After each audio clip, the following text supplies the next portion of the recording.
Hey folks, Vinny Brigance here with Kalamazoo Hypnosis. So this is an interesting topic, right? Secondhand smoking and pets. And again, before I dive into this, understand I'm not trying to create a bunch of guilt, hurt, pain, shame, any of that stuff. I'm just arming you with the information you need to make a decision. And hopefully that decision is that you're done smoking, you've had your last cigarette, right? Really think about this. So secondhand smoke, there's really no way to, even minimal exposure is going to be harmful. There's 7,000 chemicals that get in the air.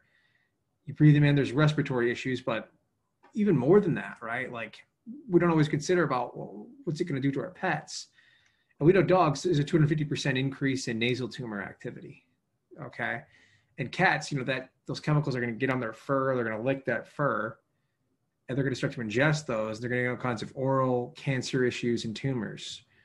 So, you know, birds are breathing that stuff in. So you can imagine the harm it's doing to the pets. And presumably you love these creatures very much. And I know people that love their pets. They'll do anything for them. So hopefully that gives you the emotional leverage you need to say, that's it, I'm done. I'm just not going to smoke.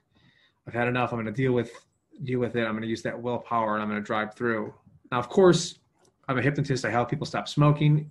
That's always an option. If you want to learn more about my services, you can set up a 15-minute call. I'll walk you through what we do, pricing options, all those things. You can look at, you can answer all your questions, basically. It's highly effective in this place. But just understanding that there's no real way to minimize secondhand exposure. You could smoke outside, you can get some air filters, but those, even a little bit is going to be harmful. Those chemicals are pretty harsh. So hopefully that answers your questions on the subject matter. If you have more, you know, hit me up. And I look forward to speaking with you. I hope you have a great day. Take care, everybody.